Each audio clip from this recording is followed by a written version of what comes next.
This week on Choice Hacking.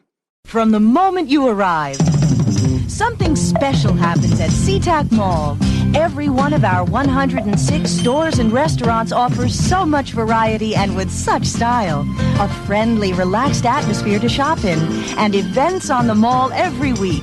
Start your back-to-school shopping at SeaTac Mall, where something special happens the moment you arrive. Now there's a good reason that people come back to SeaTac Mall.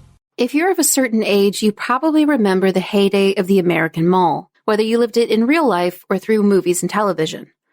For years, it was the mecca of suburbia, a place where teens, kids, and their parents would flock on the weekends to shop and socialize. But the story of the American Mall is really the story of one man, an Austrian immigrant named Victor Gruen, and his radical vision for how shopping in America could be a social experience. His designs captivated the senses and the wallets of the American consumer for decades. There's even a name for the psychological effect it had on shoppers, the Gruen Effect. Turns out, lots of the world's biggest brands are applying the Gruen Effect right now, consciously or not.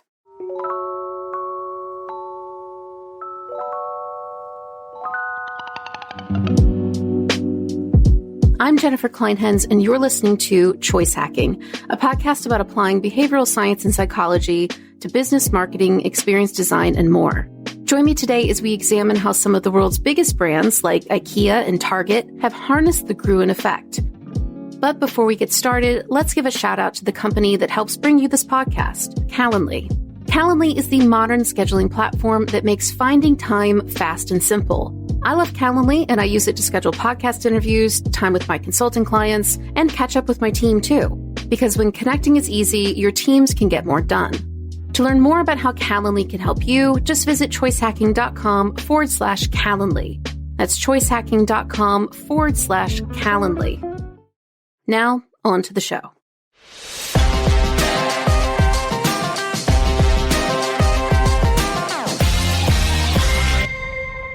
The Gruen Effect, also called the Gruen Transfer, describes the moment people enter a store and are overwhelmed by an intentionally confusing or distracting experience. This causes them to forget their original reason for going shopping, so they tend to make more impulse purchases.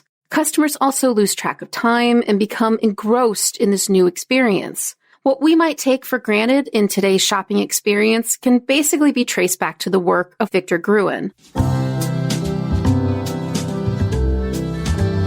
He spent his early life wandering the cafes and public squares of Vienna, Austria. When Gruen moved to America, he wanted to recreate the community atmosphere of these public spaces and give people an antidote to the car-centric culture of post-war America.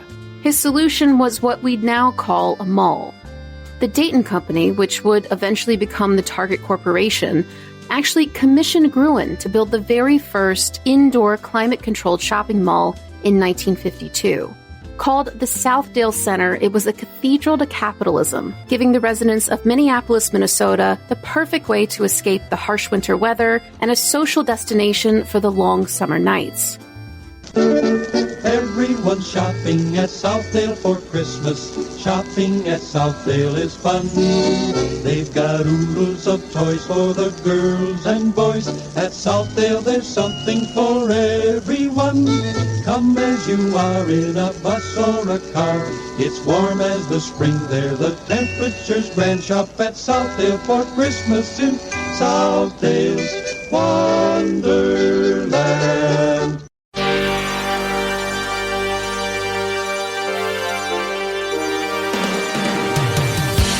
While the American Mall didn't end suburban isolation the way Gruen intended, it did have one unintended consequence. Right after construction, Gruen started to notice that customers seemed overwhelmed by all the sights, sounds, and smells of the mall. He also noticed that when you overwhelm customers with lots of stimulus, they forget what they came in for. They lose track of time, and they end up buying way more than they intended when they first walked in. Eventually, this change in mindset would become known as the Gruen Effect. Modern-day Targets also use the Gruen Effect, purposely or not. They have snack bars and Starbucks right inside their doors. Targets are shiny and clean. They're full of vibrant colors and bright lights, all of which is designed to transform your mood and your mindset. Right near the entrance, you'll see an area called Bullseye's Playground and the Dollar Spot. It's a discount section designed to distract you right away with cute, cheap, seasonal knickknacks. If you love Target, you know how easy it is to go in for just one thing, then come out $100 later with a coffee in your hand and wonder, what the heck just happened? Urban Dictionary has named this the Target Effect. But what's actually happening is the Gruen Effect. Targets are intentionally overwhelming. You get distracted, pulled into the experience, and all of a sudden, you've overspent. Another well-known retailer that uses the Gruen Effect in its stores, knowingly or not, is IKEA.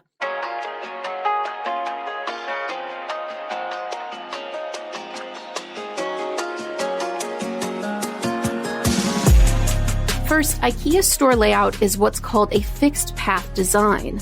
There's a designated road that you must follow, and it guides you through the store in one direction. In most stores, customers only see about 33% of the merchandise on offer. But IKEA's fixed path approach means you stay in the store longer, and you get exposed to most of the brand's products. By using a fixed path design, IKEA can methodically apply the Gruen Effect to their experience. Customers are overexposed to light, sound, color, texture, and even smell in the store. And when they've had enough, they've only made it halfway through. Once the Gruen Effect takes hold, customers throw things in the cart they never intended to buy but look attractive in the moment. Next is the famous IKEA food court. At first glance, it might not seem like IKEA's food has an effect on their furniture sales, but according to the company's research, 30% of its shoppers come to the store just to eat. In 2017, the company made $2.24 billion from food sales, and they are considered the 10th largest food retailer in the world. The food at IKEA doesn't only have an impact on the bottom line. It feeds into the Gruen Effect, and it changes how customers think, feel, and act in the store. Eating and smelling food releases dopamine and can create a state of happiness. That mood shift can affect how much customers spend and what they're willing to buy.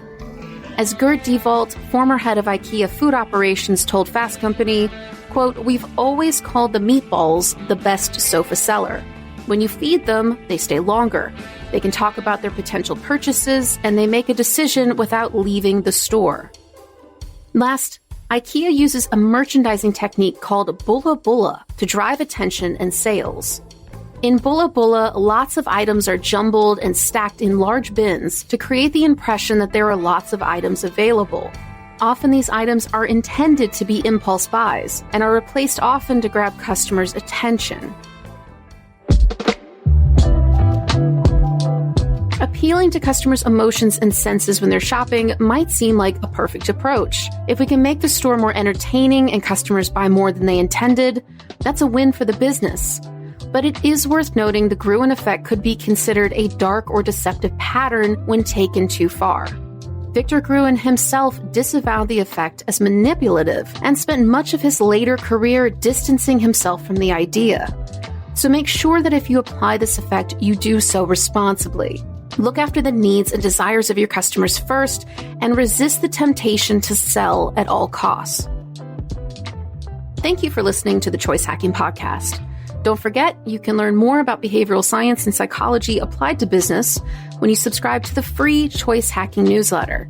You'll join more than 5,000 brilliant UX, CX, and marketing folks from companies like Uber, Google, Coke, and Disney. To sign up, just visit choicehacking.com/subscribe. That's choicehacking.com/subscribe. Until next time.